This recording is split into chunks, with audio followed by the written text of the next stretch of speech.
Cordier, vous croyez-vous sur une place publique? Mademoiselle Jusserand, aujourd'hui encore, vous avez négligé d'arracher la feuille quotidienne. Je vous retire le calendrier. C'est pas juste. Silence, mademoiselle. Mademoiselle Bertin, vos notes de cette semaine sont excellentes. Je vous confie le calendrier. Dépouillez-le donc aussitôt de cette feuille périmée. Merci, madame.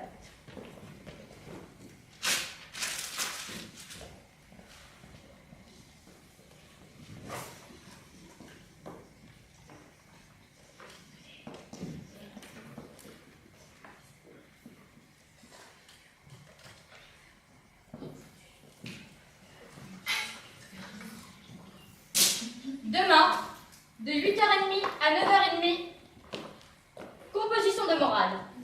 Inscrivez, je vous prie, la date de ce concours sur recueil de textes individuels.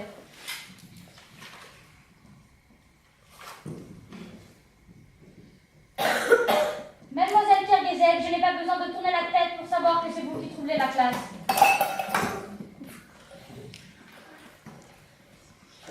Mademoiselle Kerguezec, à la porte, je vous ai vu. Kerguezec, inutile de vous cacher, je vous ordonne de sortir. Où est Kerguezec? Madame, elle est absente depuis 3 jours. Elle est absente, c'est bien. Soit, elle est absente. Quant à vous, mademoiselle Cordier, je vous conseille de ne pas faire la porte-tête. Allons, écrivez.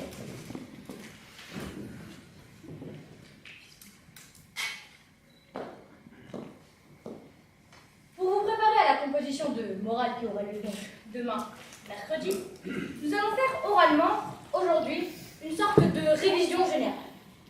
Toutefois, avant de commencer cette révision, je veux parler à l'une d'entre vous. À celle qui, depuis quelques jours, trouble mes cours par une musique inopportune. Je la prie, pour la dernière fois, de bien vouloir cesser sa petite plaisanterie, que je lui pardonne bien volontiers. Je suis sûre qu'elle a compris et que je n'aurais pas fait appel en vain à son sens moral. Bien. Désormais, j'ai les mains libres. Travaillons.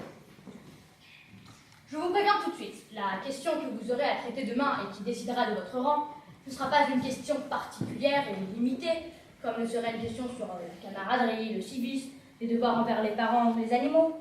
Non. Ce sera plutôt une question fondamentale, je veux dire, sur les notions de bien et de mal, ou sur le vice et la vertu. Pour vous préparer à cette épreuve, nous allons nous pencher sur les mœurs des peuples civilisés.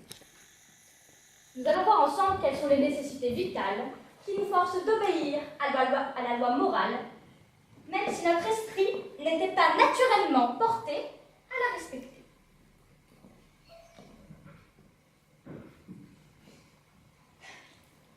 Prenons des exemples de la réalité quotidienne. Voyons. Élève, je bobine. Pouvez-vous me dire, pour réussir dans la vie, c'est-à-dire pour y occuper une situation qui corresponde à votre mérite, que faut-il faire?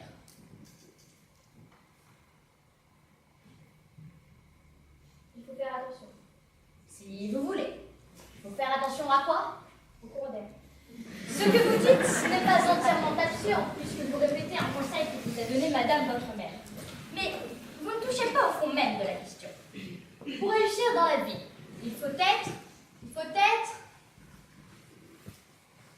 Mademoiselle, votre dernière note fut un 0. Essayez de l'améliorer. Il faut être oui, 0. Asseyez-vous. Il faut être honnête. Et nous allons vous en donner quelques exemples décisifs. D'abord, toute entreprise malhonnête est vouée par avance à un échec certain.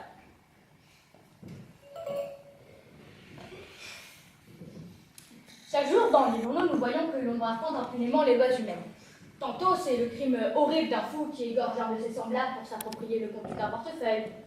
D'autres fois, c'est un homme alerte qui, muni d'une grande prudence et d'outils spéciaux, ouvre illégalement un coffre-fort pour s'approprier des titres de rente.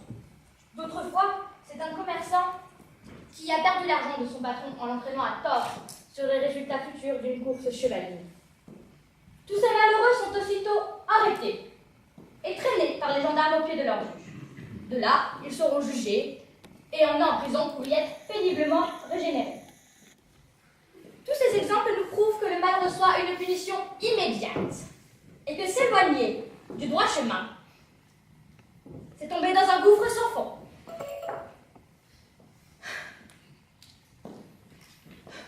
Supposons maintenant que par extraordinaire, un malhonnête homme ait réussi à s'enrichir. Représentons-nous cet homme, jouissant d'un luxe mal gagné. Il habite plusieurs étages à lui tout seul. Il a deux laquais qui veillent sur lui, une servante qui ne s'occupe que de la cuisine, et un domestique spécialisé dans la conduite de son automobile. Cet homme a-t-il des amis? Oui, il a des amis. Ah, vous croyez qu'il a des amis? Ah oui, il a beaucoup d'amis. Et pourquoi aurait-il des amis? Pour monter dans son automobile. Non, mademoiselle Cordier. Si des gens pareils existaient, ce ne serait que de vils courtisans. L'homme dont nous parlons n'a point d'amis. Les gens qui l'ont connu jadis savent que sa fortune n'est point légitime. On le fuit comme un pestiféré. Alors que fait-il? Il déménage. Peut-être. Mais qu'arrivera-t-il dans sa nouvelle demeure? Ça s'arrangera. Non, mademoiselle Durand-Victor. Ça ne peut pas s'arranger.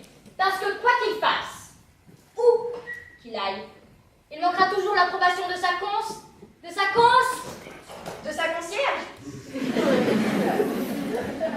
Mademoiselle Peter Verniol, j'aime apprendre que cette réponse saugrenue n'était point préméditée. Mais vous pourriez réfléchir avant de parler. Vous eussiez ainsi évité un zéro qui porte à votre moyenne un coup sensible. Il manquera toujours l'approbation de sa conscience.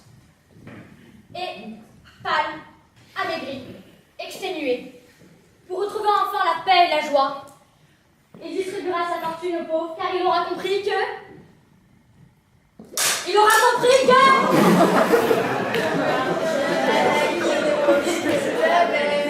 Bien, et que...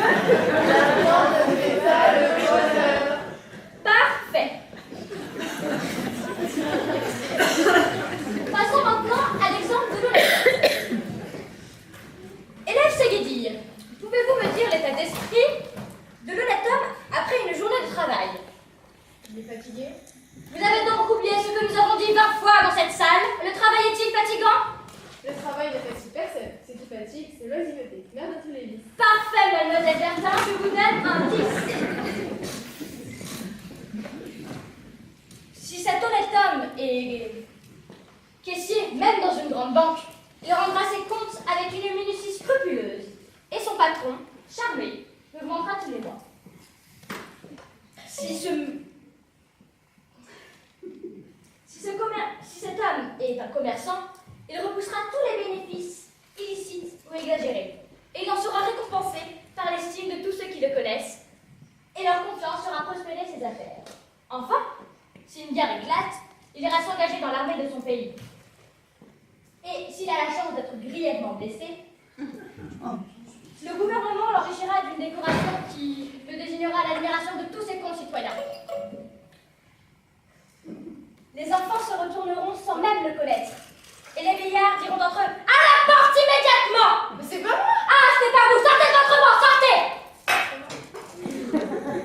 Voici l'instrument.